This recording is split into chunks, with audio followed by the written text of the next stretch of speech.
Hello વિદ્યાર્થી મિત્રો, એજ્યુકટેકનો ચેનલમાં આપનું સ્વાગત છે। આજે આપણે શીખીશું ધોરણ 7 વિષય વિજ્ઞાન પાઠ 12 જંગલો આપણી જીવાદોરી।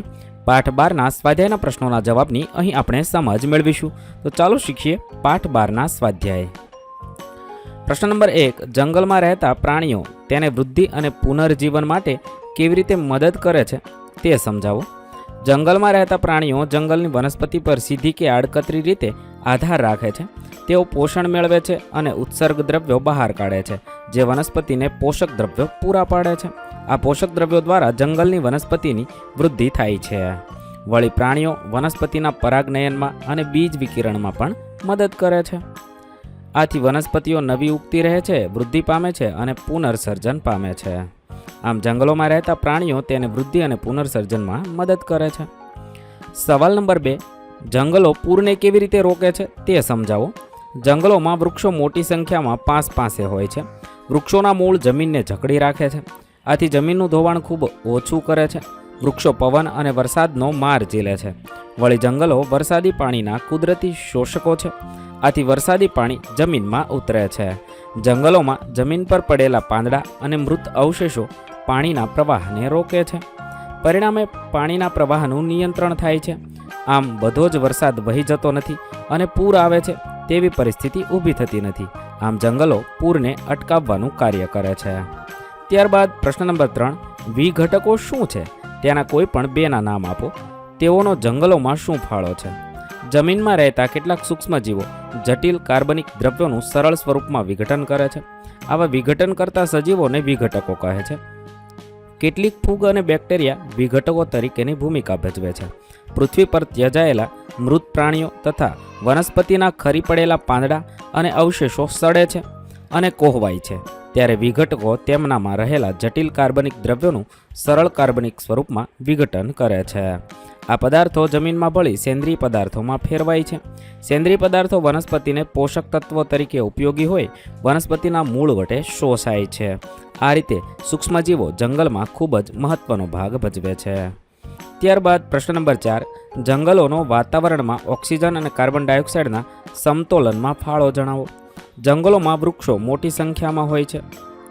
વૃક્ષો દિવસે પ્રકાશ સંશ્લેષણ દ્વારા વાતાવરણમાંના કાર્બન ડાયોક્સાઇડનો ઉપયોગ કરી ખોરાક બનાવે છે અને ઓક્સિજન વાયુ વાતાવરણમાં મુક્ત કરે છે। પ્રાણીઓ શ્વસનમાં ઓક્સિજન વાયુ લઈ કાર્બન ડાયોક્સાઇડ વાયુ મુક્ત કરે છે। આમ જંગલોમાં વનસ્પતિની પ્રકાશ સંશ્લેષણની ક્રિયા અને પ્રાણીઓની શ્વસનની ક્રિયા દ્વારા વાતાવરણમાં ઓક્સિજન અને કાર્બન ડાયોક્સાઇડનું પ્રમાણ જળવાઈ રહેતા સંતુલન સ્થપાય છે। ત્યારબાદ પ્રશ્ન નંબર 5, જંગલમાં કંઈ પણ નકામું નથી, સમજાવો। જંગલમાં પ્રાણીઓ મૃત્યુ પામે તો ગીધ, કાગડા, શિયાળ વગેરે મૃતદેહના ભાગો છૂટા કરી ખાઈ જાય છે। વધેલા ભાગો છેવટે સૂક્ષ્મજીવોને જીવજંતુઓ સાફ કરી જાય છે। જંગલમાં વનસ્પતિના ખરી પડેલા પાંદડા અને અન્ય ભાગો પણ સેન્દ્રીય પદાર્થમાં ફેરવાય પોષક તત્વોના રૂપમાં વનસ્પતિના ઉપયોગમાં આવે છે। આમ જંગલમાં કોઈ વસ્તુ નકામી પડી રહેતી નથી, પરંતુ કોઈને કોઈ રીતે ઉપયોગી બને છે। તેથી કહી શકાય કે જંગલમાં કંઈ પણ નકામું નથી। પ્રશ્ન નંબર 6, જંગલમાંથી મળતી કોઈ પણ 5 પેદાશોની યાદી બનાવો। જંગલમાંથી મળતી પેદાશોમાં લાકડું, જડીબુટ્ટી, ગુંદર, રેઝિન, કાથો આવી બધી વસ્તુ મળે છે। ત્યારબાદ પ્રશ્ન નંબર 7, ખાલી જગ્યા પૂરો। એ, જીવજંતુઓ પતંગિયા, મધમાખી અને પક્ષીઓ સપુષ્પી વનસ્પતિને ખાલી જગ્યામાં મદદરૂપ થાય છે, તો પરાગનયનમાં મદદરૂપ થાય છે। બી, જંગલ ખાલી જગ્યા અને ખાલી જગ્યાના શુદ્ધિકરણ કરતા છે, તો હવા અને પાણીના। સી, છોડવાઓ જંગલનું સૌથી નીચલું સ્તર બનાવે છે। ડી, સડેલા પાંદડા અને પ્રાણીઓના મળ જંગલને સેન્દ્રીય દ્રવ્યોથી ભરપૂર બનાવે છે। ત્યારબાદ પ્રશ્ન નંબર 8, આપણે આપણાથી દૂર રહેવા આવેલા જંગલને લગતી પરિસ્થિતિઓ અને સમસ્યાઓની શા માટે ચિંતા કરવી જોઈએ? જંગલો વરસાદ લાવે છે, હવા ઠંડી રાખે છે, અવાજનું પ્રદૂષણ ઘટાડે છે, જમીનનું ધોવાણ ઘટાડે છે તથા પૂરને અટકાવે છે। જંગલો આપણને ઔષધીય વસ્તુઓ, લાકડું તથા ઘણી ઉપયોગી પેદાશો આપે છે। જંગલો પૃથ્વીનું સૌંદર્ય છે। જંગલોના આપણા પર ઘણા ઉપકારો છે, તેથી જંગલોની આપણને ચિંતા હોવી જોઈએ। આજે જંગલો કપાતા જાય છે, ત્યાં ઉદ્યોગો અને વસાહતો સ્થપાય છે, તેથી જંગલમાં વસતા પ્રાણીઓ અને લોકોના કુદરતી રહેઠાણ છીનવાઈ રહ્યા છે। આપણા વિકાસ માટે જંગલોનો નાશ થઈ રહ્યો છે। જંગલો માટે આવી પરિસ્થિતિ અને સમસ્યાઓ ઊભી થઈ રહી છે તે ખરેખર મનુષ્ય માટે વિચારવા જેવી બાબત છે. આપણા પર્યાવરણને બચાવવા જંગલોની જાળવણી કરવી જરૂરી બને છે. પ્રશ્ન નંબર 9. જંગલમાં વિવિધ પ્રાણીઓ અને વનસ્પતિ શા માટે જરૂરી છે સમજાવો. વનસ્પતિની વિવિધ જાતિઓને વિકસાવવાથી જંગલો તૃણાહારીઓને ખોરાક અને રહેઠાણની બહોળી તકો પૂરી પાડે છે.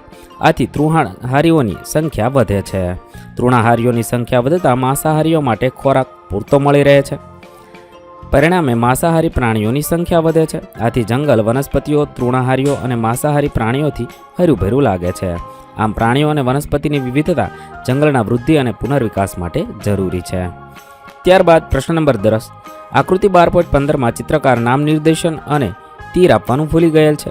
નીચે આપેલ શબ્દો દ્વારા નામ નિર્દેશન કરો અને પ્રક્રિયાની દિશા જણાવો. વાદળો, વરસાદ, વાતાવરણ, કાર્બન ડાયોક્સાઇડ, ઓક્સિજન, વનસ્પતિઓ, પ્રાણીઓ, જમીન, મૂળ, જળ સપાટી. ત્યાંનું આપણે આ મુજબ ચિત્ર દોરી લખી શકીએ છીએ. તીર અને ચિત્ર દોરી આ રીતે તમે પર્યાવરણ ચક્ર લખી શકો છો. ત્યારબાદ પ્રશ્ન નંબર 11. નીચે આપેલામાંથી કઈ જંગલની પેદાશ નથી? જવાબ થશે 4. કેરોસીન. સવાલ નંબર 12. નીચે આપેલામાંથી કયું વિધાન સાચું નથી? 4 વિધાન આપેલા છે. તો જંગલમાં વનસ્પતિઓ અને પ્રાણીઓ એકબીજા પર આધારિત નથી, તે સાચું નથી. સવાલ નંબર 13. સૂક્ષ્મજીવો મૃત વનસ્પતિઓ પર પ્રક્રિયા કરી ખાલી જગ્યા બનાવે છે, તો ફૂગ અથવા મશરૂમ બનાવે છે. અહીં આપણા પાઠ 12ના પ્રશ્નોના જવાબ પૂર્ણ થશે. વિદ્યાર્થી મિત્રો, ધોરણ 7ના વિજ્ઞાન વિષયના તમામ પાઠના પ્રશ્નોના જવાબના વિડીયો આપણી ચેનલ પર ઉપલબ્ધ છે, જે તમે ધોરણ 7 વિજ્ઞાન નામના પ્લેલિસ્ટમાંથી મેળવી શકો છો. પ્લેલિસ્ટની લિંક વિડીયોના ડિસ્ક્રિપ્શનમાં આપેલી છે. તથા જો તમારે તેની પીડીએફની જરૂર હોય તો તમે આપણી એપ્લિકેશન પરથી મેળવી શકો છો. એપ્લિકેશનની લિંક પણ વિડીયોના ડિસ્ક્રિપ્શનમાં આપેલી છે.